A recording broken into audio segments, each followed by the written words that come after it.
Olá pessoal, tudo bem? Estamos aqui com mais um sermão no livro de Mateus e peço que você abra sua Bíblia em Mateus capítulo 11. Hoje nós vamos lidar com versos 7 a 19. Essa situação aqui ainda longe da ideal, mas graças a Deus pela tecnologia e pelas possibilidades de fazermos ainda que dessa forma. Então eu vou ler a partir de Mateus 11, verso 7 em diante, seguindo na nossa série. Assim diz a palavra de Deus. Então, em partindo eles, passou Jesus a dizer ao povo a respeito de João: Que saístes a ver no deserto? Um caniço agitado pelo vento? Sim, que saístes a ver um homem vestido de roupas finas? Ora, os que vestem roupas finas assistem nos palácios reais. Mas para que saístes? Para ver um profeta? Sim, eu vos digo, e muito mais que profeta. Este é de quem está escrito: Eis aí envio diante da tua face o meu mensageiro, o qual preparará o teu caminho diante de ti. Em verdade vos digo, entre os nascidos de mulher, ninguém apareceu maior do que João Batista, mas o menor no reino dos céus é maior do que ele. Desde os dias de João Batista até agora, o reino dos céus é tomado por esforço, e os que se esforçam se apoderam dele. Porque todos os profetas e a lei profetizaram até João. E se o quereis reconhecer, ele mesmo é Elias, que estava para vir. Quem tem ouvidos para ouvir, ouça. Mas a quem hei de comparar esta geração? É semelhante a meninos que, sentados nas praças, gritam aos companheiros: Nós vos tocamos flautas e não dançastes. Entoamos lamentações e não pranteastes. Pois veio João, que não comia e nem bebia, e dizem: Tem demônio. Veio o filho do homem, que come e bebe, e dizem: Eis aí um glutão, bebedor de vinho, amigo de publicanos e pecadores. Mas a sabedoria é justificada por suas obras. Até aqui a palavra de Deus, vamos orar. Senhor, nós agradecemos por esse texto, porque ele vem abençoando o teu povo há milhares de anos, e pedimos que hoje, ao considerarmos essas palavras do nosso Salvador, o Senhor trate os nossos corações. Em nome de Jesus. Amém. Seu coração anda instável? O meu anda. Isso tem ficado claro nesses dias, não tem?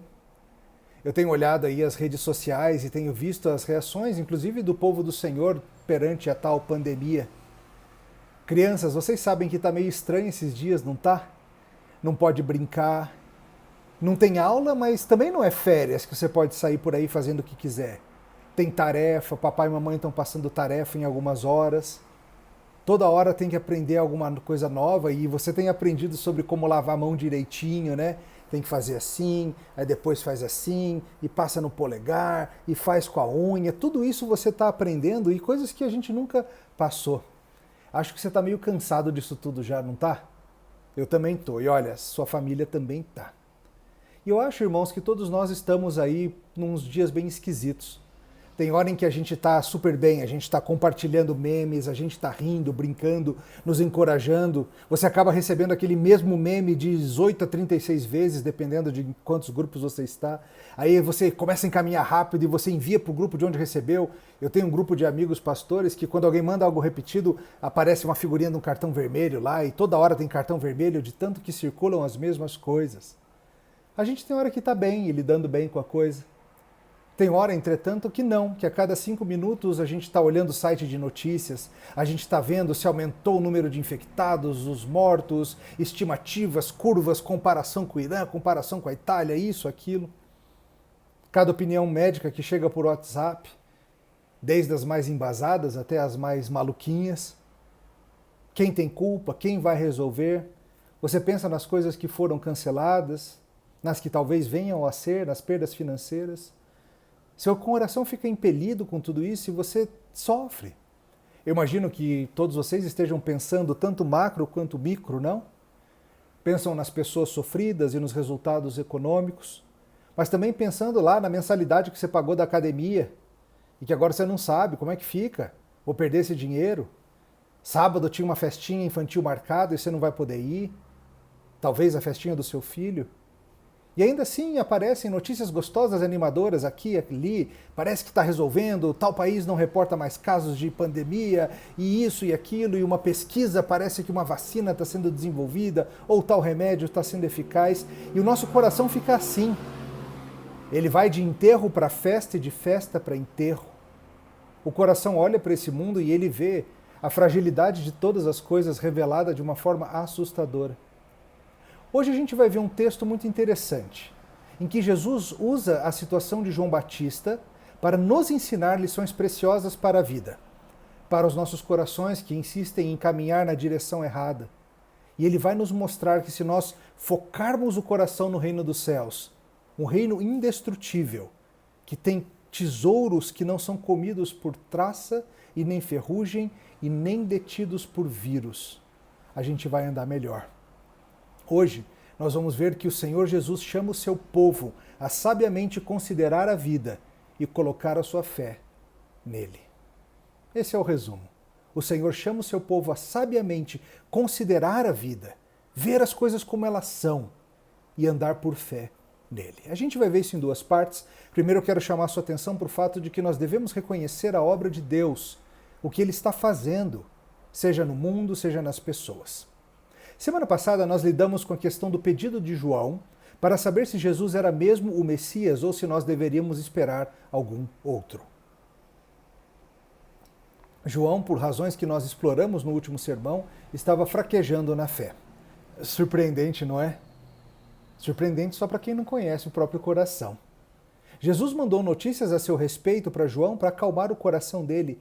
E agora aquela turma, os discípulos foram embora, foram levar para João as boas novas sobre Jesus. E eu imagino que tenha ficado um certo clima ali com o pessoal do lado. Talvez alguns dizendo ou pensando coisas como: puxa vida, hein? João Batista, quem diria, hein? E Jesus, como ele é mestre em fazer, rapidamente agarra a situação, pega a oportunidade. E o que ele faz? Ele cuida de elogiar e falar bem publicamente de João, e ele utiliza essa ocasião para instruir quem está perto. Porque muitas vezes a gente olha para o outro e os erros e problemas deles, e a gente não nota o nosso próprio coração. Mas Jesus é mestre em voltar a situação para tratar a gente, em mostrar o que se passa dentro do nosso peito. E olha de novo o que Jesus diz. Volta aí comigo no verso 7 para rever a passagem. Então, em partindo eles, passou Jesus a dizer ao povo a respeito de João: que saístes a ver no deserto um caniço agitado pelo vento? Sim, que saístes a ver um homem vestido de roupas finas? Ora, os que vestem roupas finas assistem nos palácios reais. Mas para que saístes? Para ver um profeta? Sim, eu vos digo, muito mais que um profeta. Este é de quem está escrito: eis aí eu envio diante da tua face o meu mensageiro, o qual preparará o teu caminho diante de ti. Em verdade vos digo, entre os nascidos de mulher, ninguém apareceu maior do que João Batista, mas o menor no reino dos céus é maior do que ele. Olha só que interessante o que Jesus faz. Ele explica que aquele homem que está vacilando, ele é de todo jeito um homem forte, um homem de fé. Não era um caniço agitado pelo vento, algo fraco, algo sem resistência. Pensa aí numa daquelas plantas fininhas, quase que uma varetinha. Aí passa qualquer vento e aquele negócio balança e fica todo chacoalhando. Às vezes a gente vê pessoas em crise e a gente logo assume isso. Puxa vida, fulano é fraco, hein? Só que a gente não está no sapato dela para entender de verdade. A gente tende a medir as pessoas pelos seus piores momentos, não? Nossos corações não são caridosos. E Jesus começa lembrando aquela turma de quem é João, do que eles já sabem sobre João. Ei, quando vocês foram lá no deserto, quando vocês saíram da cidade, se deram ao trabalho de ir lá no deserto para ouvir aquele homem falar, ele era uma vareta balançando no vento? Ou era alguém forte? Era um homem forte, valente, porque Deus fez ele assim. No verso 8 ele menciona, não era alguém vestido de roupas finas do palácio? Como assim? Veja, Jesus não está aqui condenando ter boas roupas. João tinha suas vestes exóticas, não tinha? Jesus está dizendo que é contra ter uma roupinha legal, é isso? Não, é uma questão de contexto. Veja, naquela situação existia um governo perverso e corrupto do rei Herodes. E a turma que habitava com ele no palácio, a turma que estava com uma posição elevada ao ponto de ser esses que vestiam as roupas finas do palácio, era gente que, no mínimo, estava fechando os olhos para as coisas, estava deixando a situação acontecer. João está no cárcere, João está nessa situação difícil justamente porque ele não foi conivente com o que se passava no palácio, mas ele denunciou. Ele chamou o pecado pelo nome, ele chamou as pessoas à responsabilidade. E por causa disso, ele não está lá com a turma das roupas finas aproveitando a vida boa. Ele está na cadeia. Tá, mas quem era esse João? O verso 9 nos diz. Um profeta? Sim, um profeta. Mas ainda mais do que isso. João não somente é um profeta, mas ele é o cumprimento de uma profecia. Jesus aqui nesse texto cita um comecinho lá de Malaquias capítulo 3. Um texto que fala sobre o fato de que um dia viria um mensageiro em nome do Senhor, preparando a vinda do Senhor. E Jesus explica, é ele. É o grande objeto da profecia de Malaquias. E entre os nascidos de mulher, veja, todos os seres humanos, não apareceu ninguém maior do que ele, diz o nosso Salvador. A grandeza de João, queridos, ela não está em ele ser perfeito. Está claro que João não é perfeito. Mas a grandeza de João está em ele ser um instrumento da parte do Senhor, que através dele, nas imperfeições dele, está apontando para Jesus Cristo, um homem que busca viver de acordo com o conhecimento que tem de Deus, mesmo errando, mesmo sentindo fraqueza. Como um comentarista, um autor chamado William Hendrickson coloca, a fim de formar uma verdadeira opinião sobre um homem, a sua vida toda, passado e presente, devem ser considerados. Nós somos uma cultura muito rápida em descartar alguém por causa de um erro ou de uma fraqueza. Jesus não. Ele que é o homem perfeito, ele que nunca errou, ainda assim ele se compadece de nós, ele cuida de nós. E nesse momento Jesus age de maneira que o mundo inteiro, as gerações futuras soubessem quem João era. Um homem humilde, um homem que servia. É claro, a gente sabe que tudo isso veio pela própria ação do Espírito Santo de Deus. A Bíblia nos ensina em Lucas 1,15 que o Espírito de Deus era com João Batista desde o início. Mas isso não muda o fato de que Jesus está publicamente mostrando para as pessoas as evidências da operação divina na vida daquele homem. E a gente precisa aprender disso. Sabe, o povo de Deus tem muito medo de elogiar, de encorajar, de enaltecer. Eu acho que no caso do povo brasileiro é pior do que em outras culturas, porque nós somos a cultura da zoeira. Nós somos a cultura de diminuir o outro, de ver as coisas que os outros fizeram e achar formas de tentar diminuir, desdenhar. Às vezes esse nosso problema está ligado a um medo que a gente fica de que o orgulho possa tomar conta do coração do outro. E claro, o orgulho é um pecado real, é um pecado que morde mesmo. Mas esse não é o único problema que nós enfrentamos. Todos nós na caminhada cristã passamos pelo risco do desânimo, do desencorajamento, de achar que não tem muito por que continuar lutando. Cada um de vocês cristãos já passou por situações assim, não? A Bíblia ensina a gente a encorajar uns aos outros ao amor e às boas obras, usando as verdades acerca de quem Cristo é e apontando uns para os outros as evidências do que Deus já está fazendo. Veja Jesus, ele encoraja João e depois ele elogia João perante os outros.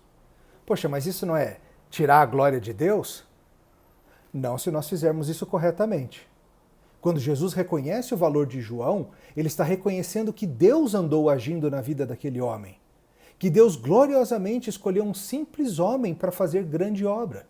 E quando nós olhamos na vida dos nossos irmãos e reconhecemos as evidências da ação divina, do que Deus tem feito e trabalhado em corações, a gente glorifica a Deus por isso. A gente faz com que as pessoas notem o que Deus está fazendo. E isso é bom, isso trata os corações. Sabe, isso é algo especialmente útil para a gente ter em mente em tempos de crise. Eu acho que você tem acompanhado nos últimos dias como o povo de Deus está se mexendo, você tem visto? Na nossa igreja, em tantas igrejas pela cidade, pelo país, pelo mundo, o povo de Deus está encontrando formas de servir, formas de informar, formas de compartilhar conhecimento, formas de proteger, formas de cuidar uns dos outros. Eu espero que você se anime com isso. Isso são evidências de que Deus está agindo na nossa crise atual. E fique atento a isso. Seus irmãos estão fraquejando e desanimando? Lembre-os acerca de Cristo. Lembre-os de que o Senhor está agindo. E veja, Jesus diz algo aqui que diz respeito não apenas a João, mas olha comigo o verso 11 mais uma vez.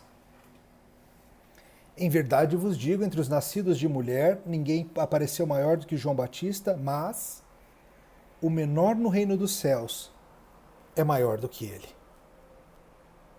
Hã? Como assim?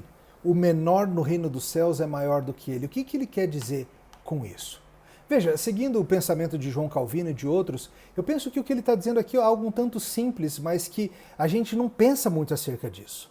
Ele está falando da diferença do reino de Deus no Antigo e no Novo Testamento e do povo que pertence a ele. Lembra, João Batista é um profeta e ele é o último profeta da velha aliança. Ele marca o término da antiga aliança. O Senhor Jesus veio para inaugurar o novo pacto e o início do reino de Deus entre nós, humanos. João foi grande, sim, mas tudo o que ele fez, sua ação, seu batismo, sua pregação, ainda são velha aliança. Ele é o último passo daquele tempo. Por maior que ele fosse, ele ainda é pequeno em comparação ao que seria com a chegada do reino de Deus. João não viu. João não viveu para ver a morte de Cristo. João não ficou sabendo da ressurreição do Senhor. João não estava lá no dia de Pentecostes. João não viu as viagens missionárias da igreja, os milhares que começaram a se converter, o evangelho se espalhar entre os gentios. João não viu nada disso, mas nós somos parte disso. Claro, o ponto de Jesus aqui não é dizer que nós somos grandes e ó, como a gente é especial, mas apenas mostrar que hoje estamos numa fase ainda superior àquele tempo. O reino vem avançando e você precisa ver evidências disso. Hoje em dia nós temos o reino do Senhor espalhado pelos 4 cantos da terra. A igreja globalmente está agindo, buscando lidar com essa crise e com tantas outras pequenas crises. E veja evidências da obra de Deus ao teu redor. Sim, João Batista não está entre nós, mas veja irmãos se sacrificando, veja pessoas buscando formas de servir ao povo do Senhor, pessoas se arriscando para que aqueles que estão em grupos de risco possam ficar mais protegidos, pessoas servindo e buscando usar seus dons e talentos de tudo que é maneira para que a palavra do Senhor seja espalhada nesses tempos de crise. Veja, queridos, nessa crise o nosso Senhor está agindo. E que glória é podermos viver num tempo como esse, ainda que seja estranho, ainda que seja complicado. O reino de Deus já está entre nós. E nós somos chamados a estar atentos a isso. Não somente isso, mas a respondermos corretamente às notícias do que Deus tem feito. E assim a gente vai para o nosso segundo ponto. Nós devemos ter um tipo de sabedoria da pessoa que entende o reino e vive de acordo. Olha como Jesus continua a partir do verso 12. Olha comigo. Desde os dias de João Batista até agora, o reino dos céus é tomado por esforço, e os que se esforçam se apoderam dele. Porque todos os profetas e a lei profetizaram até João. E se o quereis reconhecer, ele mesmo é Elias que estava para vir. Quem tem ouvidos para ouvir, ouça. Mas a que hei de comparar esta geração? É semelhante a meninos. Meninos que sentados nas praças gritam aos companheiros: nós vos tocamos flauta e não dançastes, entoamos lamentações e não pranteastes. Pois veio João, que não comia nem bebia, e dizem tem demônio.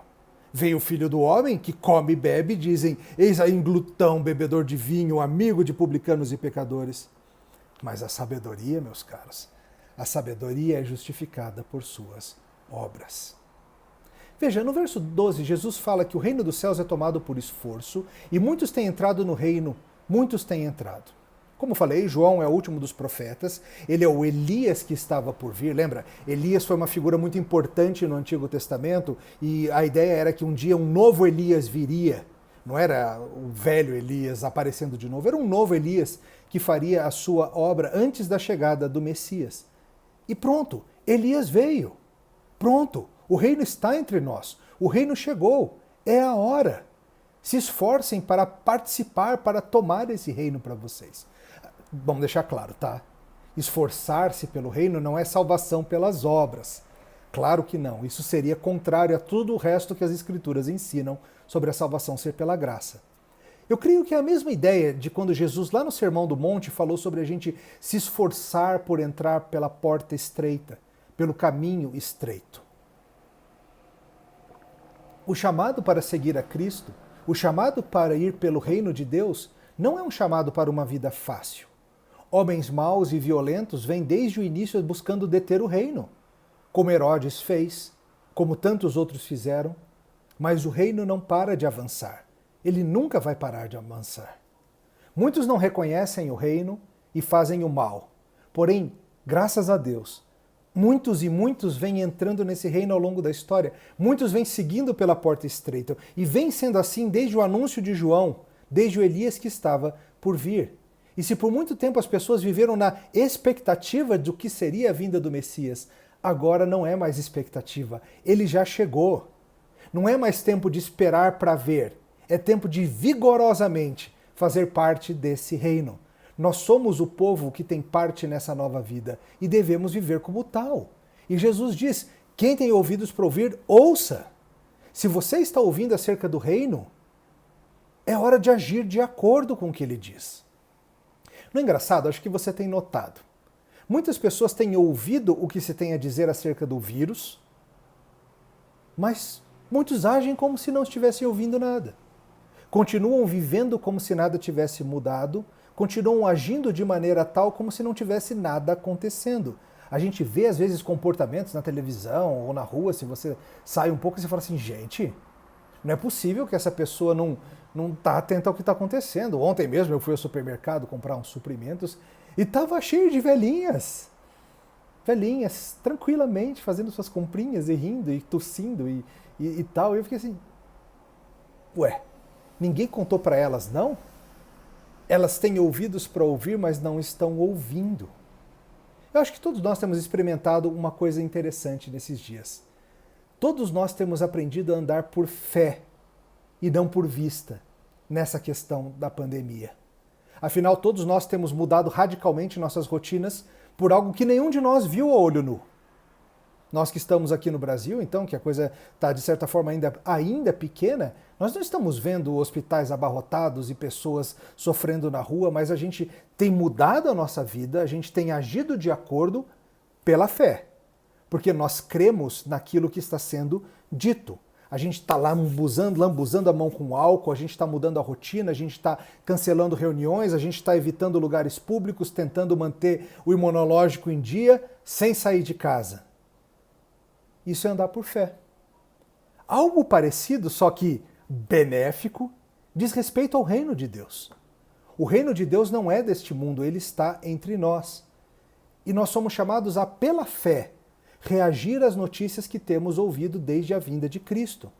Só que não é uma pandemia que mata, que leva à morte e à dor.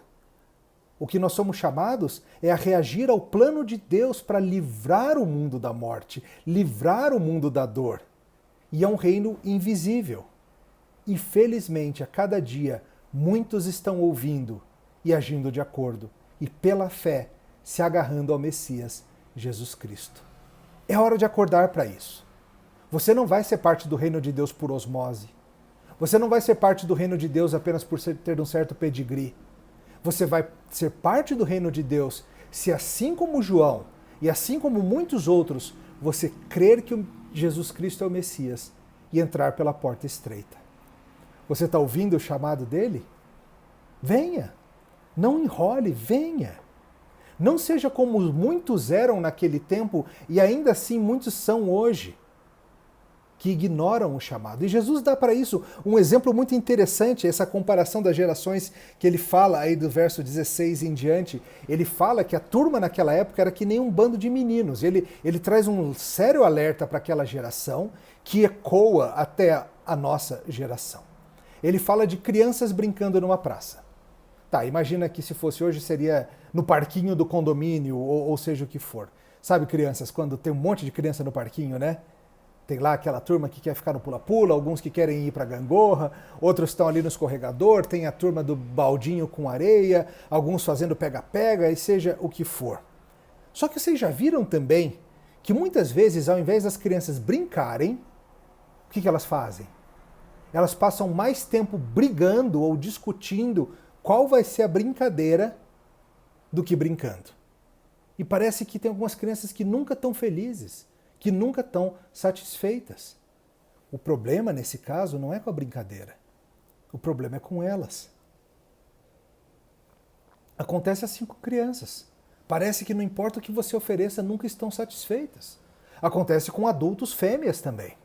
E com adultos machos também. Acontece com todos nós. A Bíblia fala que tem aspectos em que devemos ser como crianças, mas esse é um aspecto em que não devemos.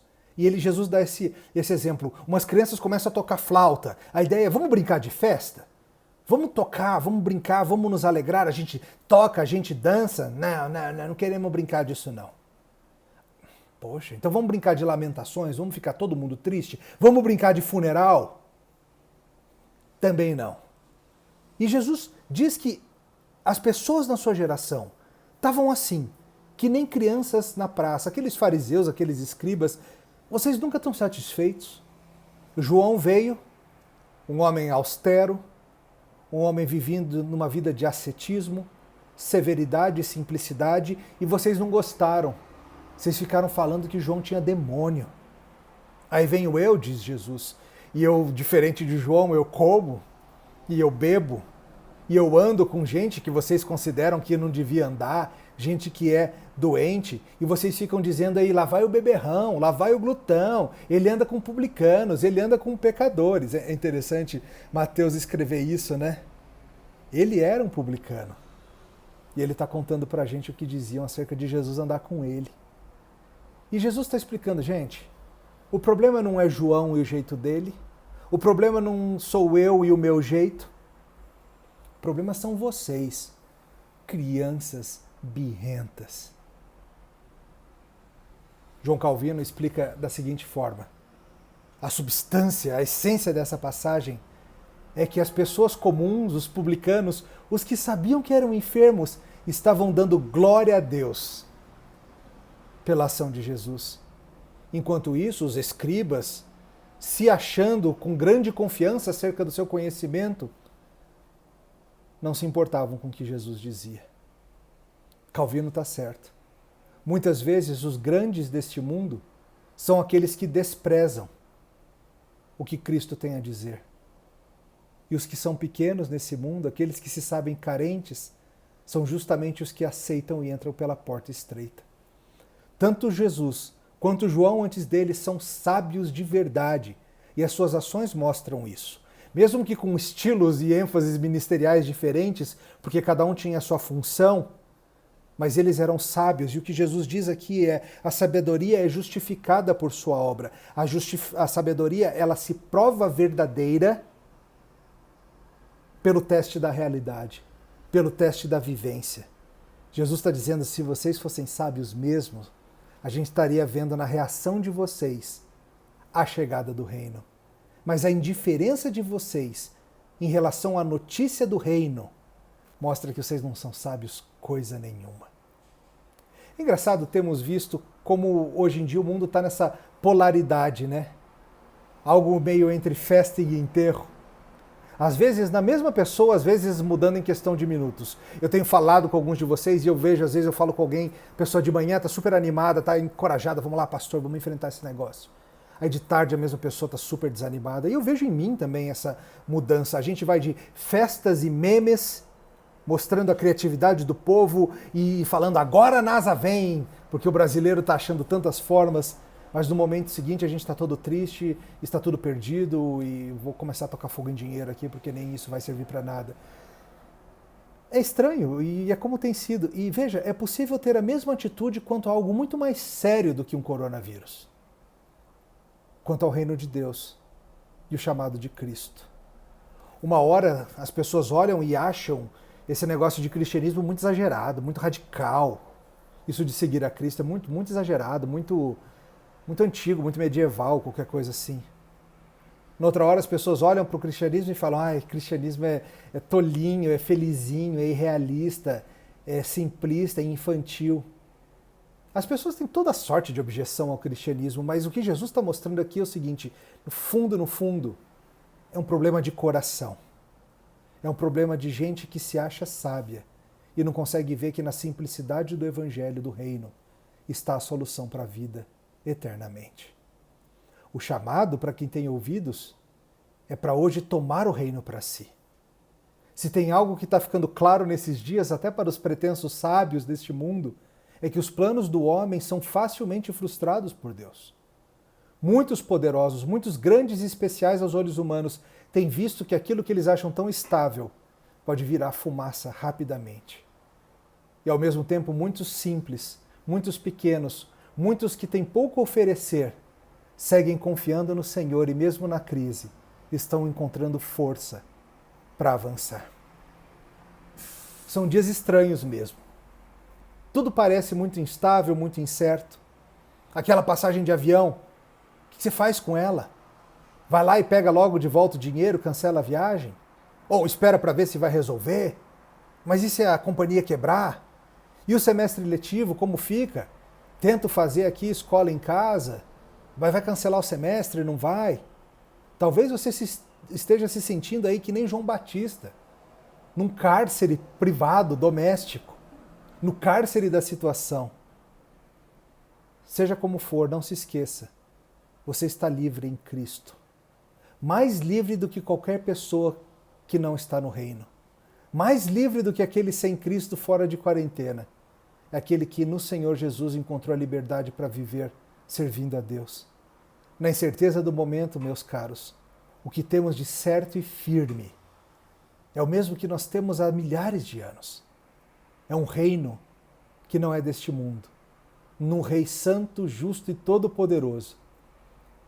Tenha bom ânimo. Ele já venceu. Vamos orar. Senhor, nós agradecemos porque nas incertezas do dia a dia, nas dificuldades do que passamos, sabemos que pertencemos a um reino que não terá fim, um reino que não é deste mundo e que um dia vai se manifestar gloriosamente para que todos vejam. Pedimos, Senhor, que nesse tempo de crise, o Senhor atraia muitos ao teu reino. Muitos venham pelo caminho estreito e se juntem a essa multidão celestial.